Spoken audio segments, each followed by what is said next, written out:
Oi pessoal, semana já falei, né, num vídeo sobre cura, então esse agora é libertação. E o que eu tô entendendo, o que eu entendi, né, que estou fazendo é sempre trazer o testemunho e um pouco de ensino. Esse ensino está baseado no que eu aprendo na palavra de Deus e no que eu aprendo na prática, e também porque eu tô sempre procurando aprender, né? Por exemplo, libertação, eu estive num seminário, num evento do Brasil de Joelhos, é o Ministério de Oração, e lá eu conheci um dos pastores daquele evento, né? E ele então falou um pouco de libertação. Aí eu queria conversar, fazer algumas perguntas para ele, ele não tinha tempo. E aí entre o local que se tinha culto e um outro local lá, dava assim uns 200 metros. Eu vi que ele estava indo para lá, eu falei pro meu marido, vai indo, eu vou voltar e vou caminhar com ele. Então fui caminhando com o pastor para lá e para cá e fazendo as minhas perguntas, né? Porque aí ele podia me esclarecer em alguns pontos assim que eu queria saber. Mas enfim, essa libertação, hoje eu vou falar sobre libertação de uma criança e libertação de um adulto. E algumas observações, né, que eu fiz. A libertação de uma criança foi uma criança de 2 anos de idade que manifestava demônios, e aí morava numa casa lá, né? Então eram os pais sociais e mais alguns adultos e mais as pessoas que estavam na casa que não conseguiam deter, além de só ter 2 aninhos de idade, realmente bem pequenininho assim o menininho, né? E aí depois da libertação ele ficou completamente bem, ficou normal, como é uma criança de 2 anos, ficou doce, parecendo ser outra criança, né, no caso. E nunca mais teve problema com essa criança. E o adulto já foi uma situação, bom, depois eu falo, mas sim, o que eu queria observar aqui o que está na palavra, né? Que quando Jesus libertou uma criança, fez a libertação de uma criança, está em Marcos, no capítulo 9, ali no versículo 25, ele diz assim para o espírito, sai e não volta mais, né? Antes de ele fazer a libertação, ele pergunta para o pai desde quando a situação vinha acontecendo, e o pai disse desde nascença, né, vem acontecendo isso. Mas o que eu observo aqui, né, que não só aqui, né, o mundo espiritual, ele funciona com legalidade, não é uma batalha de poder. Então muitas pessoas pensam que, tipo assim, aqui está Deus, aqui está Jesus, o adversário Satanás, e que existe um páreo de poder entre eles. Isso não existe. Na verdade, o que a palavra nos informa, que quando Jesus, na última batalha, ele não vai batalhar com Satanás, não vai puxar de espada, não vai nem... É só um sopro da boca dele, é só um sopro. E Satanás está liquidado, né? Legalmente ele já está liquidado. É uma passagem que mostra, né, quando os soldados vêm para prender Jesus e se perguntam quem é Jesus e tal, ele diz, eu sou. Olha só, eu sou, 2 palavras e buft. Os soldados caíram todos ali diante daquela palavra dele. Isso que ele não estava nem usando, né?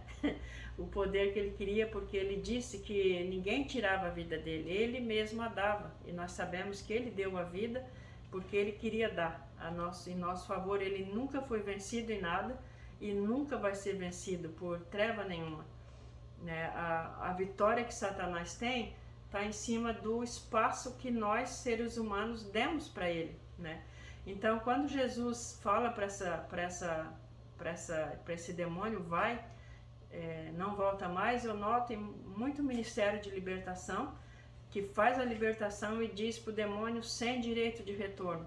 Isso não é uma verdade, porque no adulto que der espaço, ele tem direito de retorno sim, né? Nós vamos ver aonde, com base em Mateus 12, já no versículo 40 a 44, Jesus traz um ensino sobre isso, né? Que ele diz que o espírito sai, anda por lugares áridos, não tem casa, então ele diz, eu vou voltar para minha casa, quer dizer, tipo assim, lá o negócio é seguro, eu já sei como entrar, né?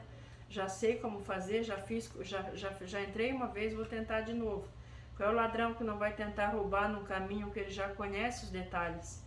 E aí o demônio pega mais 7 lá, piores que ele ainda, para garantir melhor a entrada dele, e volta e encontra a casa, então, em condições fáceis para ele entrar. Não vou dizer fáceis, mas ele consegue penetrar.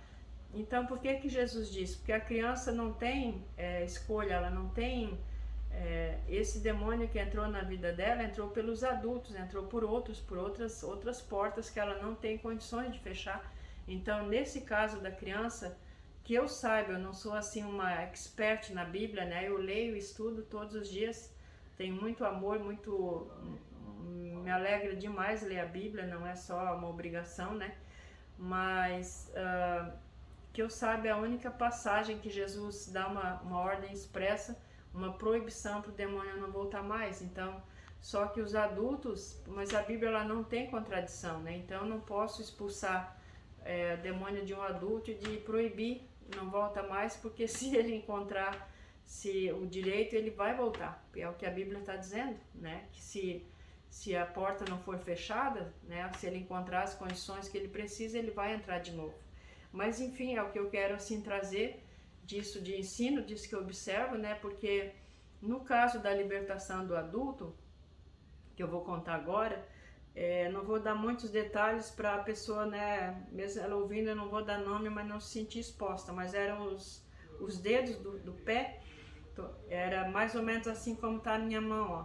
Então essa parte dos dedos do pé das juntas ficava tudo para cima, o dedo todo encolhido, e a pessoa tinha muita dificuldade em calçar sapato, e aí comprava sapato largo, e imagina, né, tudo, até sandália é difícil, né, não entrar nos dedos, é muita dificuldade, a pessoa me relatou. E isso tinha acontecido com ela por um ato assim, né, de legalidade. E aí quando isso foi resolvido, foi instantâneo, não foi assim, isso foi uma libertação, o espírito foi ordenado que ele saísse, né? E no momento fez isso aqui, ó, o pé, abriu na hora. E eu, depois de um bom tempo, assim, eu encontrei com a pessoa de novo, aliás, continuou, nunca mais voltou, né? Eu creio também que é muito importante quando se expulsa um demônio, não deixar só pensar aliás, não se deve pensar muito no demônio, mas a pessoa, ela é o alvo, né? Então, sempre tirar um tempo, orar junto, ajudar para que as portas se fechem, né? Eu amo ver assim, sobre a libertação do Gadareno, o que a gente vai ler lá, que as pessoas encontraram já o homem vestido, então eles tinham roupas naquele barco, ou tiraram, mas enfim, vestiram o homem. Outra coisa, Jesus deu uma instrução para ele voltar para a família. O cara estava lá sem roupa nenhuma, nu, naquela desgraça, tantos anos, não ia ter dinheiro no bolso e nem poupança para pegar. Então Jesus, quando mandou ele de volta, certamente botou um dinheirinho na mão do homem, né? A Bíblia relata que Jesus tinha uma bolsa e eles ajudavam os pobres, está tudo ali na Bíblia, é só procurar. E então já tiveram todo um cuidado, vestiram o homem, deram dinheiro para ele voltar para a família. Então, assim, quando se faz uma libertação, é sempre interessante, sempre importante gastar um tempo, dar alguma instrução. Como eu falei, tocar bastante, tocar nas mãos, tocar a pessoa, abraçar, se for possível, né? Dar um beijo, para ela sentir segurança que o demônio saiu, que não tá, pode tocar nela, né? Porque muitas vezes assim, expulsa um demônio, a pessoa fica ali, ela nem sabe se já não tem mais, se já saiu mesmo. Eu sei porque o meu primeiro contato assim com a igreja pentecostal foi com a igreja Deus é Amor, e eu via eles expulsando os demônios e eu ficava com medo, então eu ficava esperando o pastor sair para mim junto com ele, porque entre a igreja e a rua tinha um escuro. Eu pensei, se eu sair ali e o demônio me agarrar logo naquele escurinho. E aí o pastor entendia que acho que ele achava que eu era muito interessada espiritual, porque eu só saía da igreja quando ele saía, para mim junto com ele atravessar aquele escuro. Aí ele ia, tinha muita paciência, conversava, se despedia de mim, eu ia embora, porque aí tinha luz nos postes. Olha só a cabeça da pessoa, com 17 anos. Mas enfim, isso é o que eu então quero compartilhar com vocês sobre libertação.